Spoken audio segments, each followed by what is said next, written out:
Good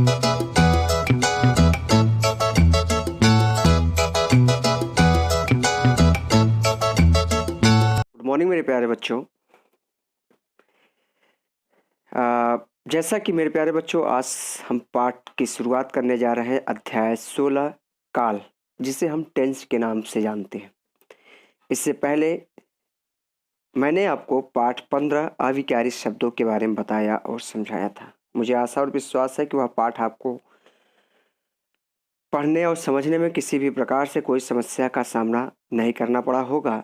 और मुझे जहाँ तक आशा और विश्वास है कि उस पाठ का सभी कार्य आप लोग अब कंप्लीट कर चुके होंगे।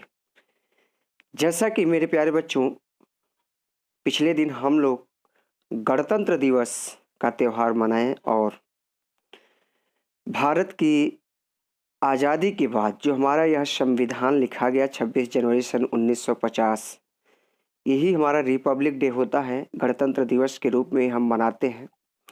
भारत देश हमारा 15 अगस्त सन 1947 को आज़ाद हुआ और उसके बाद गणतंत्र के बारे में भारतीय संविधान में 26 जनवरी सन 1950 को गणतंत्र दिवस उस समय से मनाया जाने लगा और उस समय से लेकर आज तक हम लोग गणतंत्र दिवस मना रहे हैं और अपने भारत की आज़ादी में शामिल होते हैं। तो मेरे प्यारे बच्चों, काफ़ी अच्छा लगता है अपने देश के प्रति सम्मान देना, अपने देश के प्रति आदर भाव झुकना, अपने देश का मान सम्मान और अपने देश के कल्चर के विषय में जब हमें दूसरे देशों के द्वारा सुनने को मिलता है तो हमारा मन और आत्मा बहुत ही तृप्त होता है, संतुष्टि मिलती है। आइए मेरे प्यारे बच्चों, आज हम एक नए अध्याय की शुरुआत कर रहे हैं और आज का जो हमारा अध्याय है वह पाठ 16 काल से है, जिसे हम अंग्रेजी में टेंस के नाम से जानते हैं। जैसा कि मेरे प्यारे बच्चों, आप अंग्रेजी में देखते होंगे past tense, present tense and future tense पढ़ते हैं। उसी प्रकार से हिंदी भाषा में भी हम लोग भूतकाल, वर्तमान काल और भविष्य काल के बारे में पढ़ते हैं। यही चीज़ें आप अंग्रेजी में भूतकाल को पास्ट टेंस, वर्तमान काल को प्रेजेंट टेंस और भविष्य काल को हम लोग फ्यूचर टेंस के नाम से जानते हैं। तो आइए आज की कक्षा शुरुआत करने से पहले हम एक बार फिर से आप सभी को गणतंत्र दिवस की हार्दिक बधाइयों के साथ आज की कक्षा शुरुआत करते हैं। क्रिया के होने के समय को काल कहते हैं। क्रिया के होने के समय को काल कहते हैं। काल का अर्थ है समय। काल का अर्थ है समय। काल से क्रिया के समय की जानकारी मिलती है। काल से क्रिया, क्रिया मतलब कार्य करनेकर्ता के द्वारा जो कार्य किया जाता है उसे हम क्रिया कहते हैं बेटा।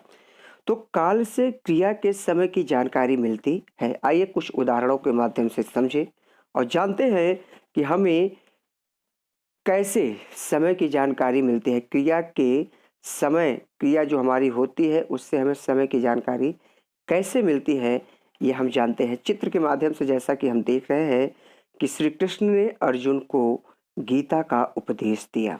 श्री कृष्ण ने अर्जुन को गीता का उपदेश दिया। मधु टीवी देख रही है। मधु टीवी देख रही है। अमन स्कूल जाएगा।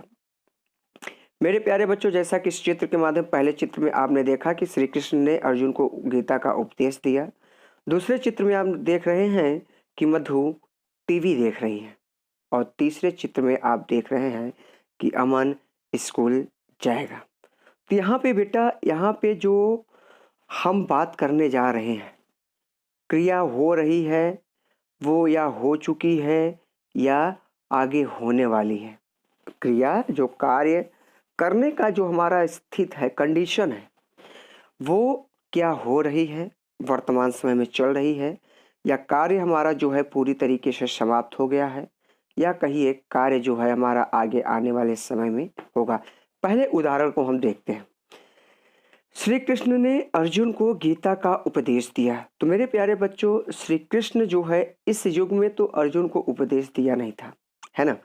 तो यहाँ पर जो कार्य है बीते हुए समय के बारे में हमें बता रहा है, बीते हुए समय के बारे में बता रहा है कि किसी समय में श्री कृष्ण ने अर्जुन को गीता का उपदेश दिया था। अच्छा, अब दूसरा चित्र हम देखते हैं कि मधु टीवी देख रही है। अब देख रही है यानी वर्तमान समय में उसका जो कार्य हो रहा है टीवी का देखना, वो चल रहा है। अमन स्कूल जाएगा, अमन स्कूल जाएगा अभी ये निश्चित नहीं है, तैयार हो रहा है। आगे हो सकता है कुछ समय बाद अमन स्कूल जाए, लेकिन अभी निश्चित पूरी तरीके से नहीं है। फ्यूचर की बात है कि अमन आगे स्कूल जाएगा या नहीं, लेकिन वह स्कूल जाएगा, यह बात कही जा रही।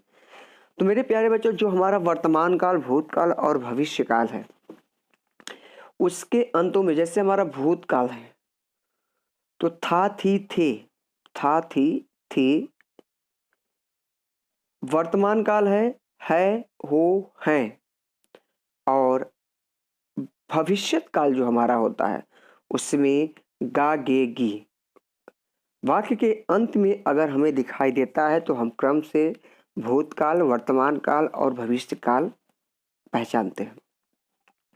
जैसा कि इस उपर्युक्त वाक्यों के द्वारा क्रिया के काम हो चुकने या चलते रहने और आगामी समय में होने का पता चल रहा है। तीनों चित्रों के माध्यम से इसमें हम देख रहे हैं कि क्रिया के द्वारा काम हो चुकने, काम यानी पूरी तरीके से समाप्त हो चुका, काम चलते रहना यानी वर्तमान समय में कार्य जो है कंटिन्यू है, चल रहा है, और आगामी समय में होने का पता चलता है। तीसरे चित्र के माध्यम से हमें पता चलता है कि कार्य जो है आगामी समय में यानी आगे आने वाले समय में किया जाएगा। अब काल का जो हमारा परिभाषा बना, जो एक डिफिनेशन बना काल का, कि क्रिया के जिस रूप से उसके होने या करने के समय की जानकारी मिलती है, क्रिया के जिस रूप से उसके होने या करने के समय की जानकारी मिलती है, उसे हम काल कहते हैं। अब काल के भेद, काइंड्स ऑफ टेंस। तो मेरे प्यारे बच्चों, काल के 3 भेद होते हैं। काल के 3 भेद होते हैं। पहला हमारा है भूतकाल, दूसरा है वर्तमान काल और तीसरा है भविष्यत काल। जैसा कि मैंने आपको अभी बताया कि टेंस जो हमारे 3 हैं, पास्ट टेंस, प्रेजेंट टेंस और फ्यूचर टेंस। ये 3 प्रकार के टेंस है। पास्ट टेंस को हम भूतकाल कहते हैं, प्रेजेंट टेंस को हम वर्तमान काल कहते हैं और फ्यूचर टेंस को हम भविष्यत काल कहते हैं। आइए एक एक करके हम तीनों काल के विषय में पढ़ते हैं और जानते हैं। पहला हमारा है भूतकाल। तो क्रिया के जिस रूप से काम बीते हुए समय में पूरा होने की जानकारी मिले, उसे हम भूतकाल कहते हैं।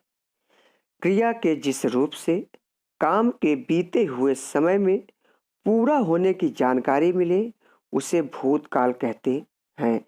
जैसे मधु ने खाना खाया, मधु ने खाना खाया।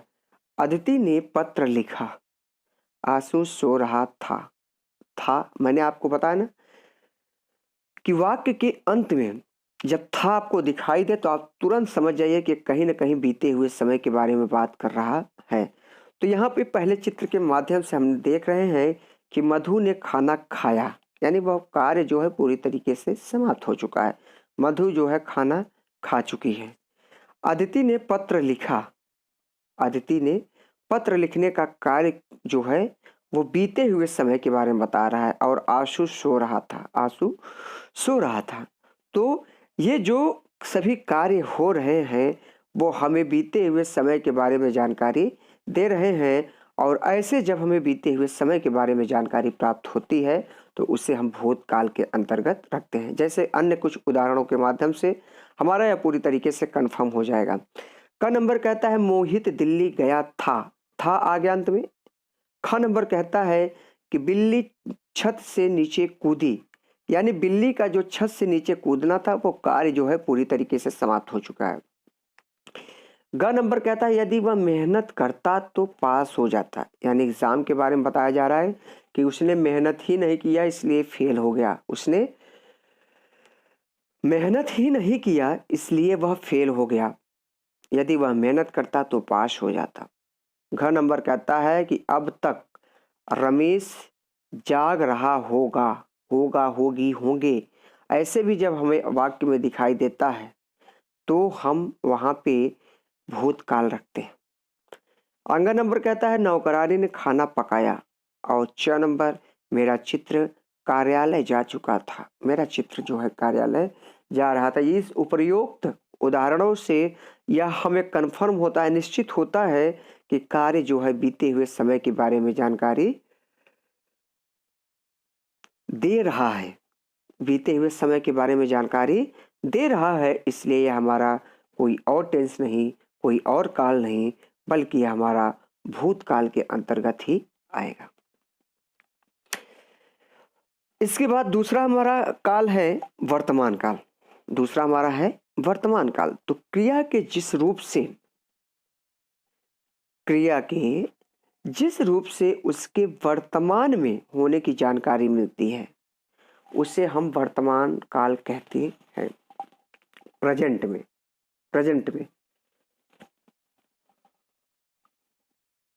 क्रिया के जिस रूप से उसके वर्तमान में होने की जानकारी मिलती है उसे वर्तमान काल कहते हैं। जैसे मेघा हलवा बना रही है, राजीव खेल रहा है, नमिता पढ़ती है। मेघा का हलवा बनाने का कार्य जो है वो वर्तमान समय में चल रहा है।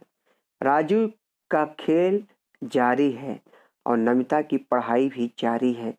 तो मेरे प्यारे बच्चों, इन जो चित्रों के माध्यम से हम देख रहे हैं इसमें हम देख रहे हैं कि कार्य जो है प्रगति पर है, कार्य जो है निरंतर चल रहा है। ऐसे वाक्य जब भी हमें दिखाई दे वह हमारा प्रेजेंट टेंस वर्तमान काल के अंतर्गत आता है। आइए कुछ अन्य उदाहरण को देखते हैं और समझते हैं। क नंबर कहता है कि वैभव चित्र बना रहा है। वैभव चित्र बना रहा है यानी कार्य जो है कंटिन्यू है। बच्ची रो रही है, 2-4 स्लैब पड़े हैं, इस कारण बच्ची वह रो रही है, तो रोने का कार्य भी जारी है। बढ़ई मेज बनाता होगा। अब अच्छा, यहाँ देख के अब आप ये मत होइएगा कि यहाँ अंत में गा आया है तो कहीं ना कहीं होगा आया है, तो कहीं ना कहीं हो सकता है भूतकाल हो या भविष्यकाल हो। यहाँ पे जो बात हो रही है कि बढ़ई मेज बनाता होगा यानी बनाने का उसका कार्य जो है जारी है, बनाने का कार्य जो है जारी है, चल रहा है। तो इसलिए यहाँ पे होगा, होगी, होंगे या होगा है, तो यहाँ पे आप भूतकाल मत लगाइएगा, आप सेंस पकड़िएगा, वाक्य का सेंस पकड़िएगा कि आखिर ये कहना क्या चाहता है। अगला देखते हैं कि दादाजी आते ही होंगे यानी दादाजी रास्ते में चल चुके हैं, घर से चल चुके हैं या बाजार से चल चुके हैं और वो रास्ते में हैं और आ ही रहे होंगे। पूजा रो रही है, सॉरी, पूजा हो रही है, पूजा हो रही है और छात्र परीक्षा देता। तो यहाँ मेरे प्यारे बच्चों उपयुक्त जितने भी हमने उदाहरण देखा वो सभी हमारे वर्तमान काल के अंतर्गत आते हैं। तीसरा और अंतिम हमारा है भविष्यत काल। तो क्रिया के जिस रूप से उसके आने वाले समय के बारे में पता चलता है उसे हम भविष्यत काल कहते हैं। क्रिया के जिस रूप से उसके आगे आने वाले समय के बारे में पता चलता है उसे हम भविष्यत काल कहते हैं। जैसे कल हम मेला देखने जाएंगे, दुकान कल खुलेगी, शायद वर्षा हो। तो ये समय जो है आने वाले कल के बारे में बता रहा है। कुछ अन्य उदाहरण देखते हैं और समझते हैं। शायद वे छुट्टी ले लें, छुट्टी लेंगे या नहीं ये फ्यूचर की बात है। हम लोग चिड़ियाघर जाएंगे, जाना होगा या नहीं होगा लेकिन जाएंगे, प्लान हमारा तैयार हुआ है। माँ कपड़े धोएगी, पिताजी अखबार पढ़ेंगे। तो ये सभी जो हैं हमारे फ्यूचर टेंस भविष्य काल के उदाहरण हैं। तो मेरे प्यारे बच्चों, इस पाठ के अंतर्गत हमने सीखा कि क्रिया के घटित होने के समय को काल कहते हैं। काल के हमारे 3 भेद हैं: भूतकाल, वर्तमान काल और भविष्यत काल। जो समय बीत गया है उसे भूतकाल कहा जाता है, जो समय अभी चल रहा है वर्तमान काल होता है, और जो क्रिया अभी होती होगी उसे हम भविष्यत काल कहते हैं। आगे होगी उसे हम भविष्यत काल कहते हैं। आइए इस पाठ का कुछ अभ्यास कार्य भी देख लेते हैं। क नंबर कहता है, पहला है सही विकल्प पर सही का निशान लगाना है। क नंबर कहता है कि क्रिया के होने या घटने के समय को क्या कहा जाता है?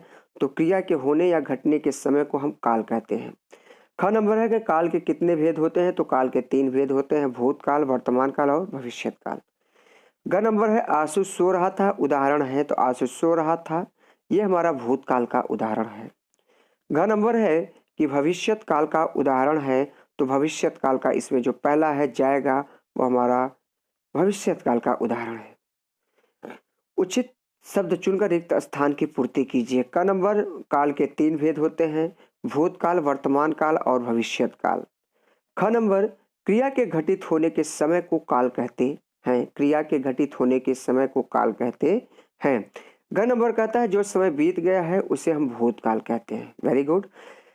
घ नंबर जो क्रिया भविष्य में होगी उसे भविष्यत काल कहा जाता है या कहते हैं।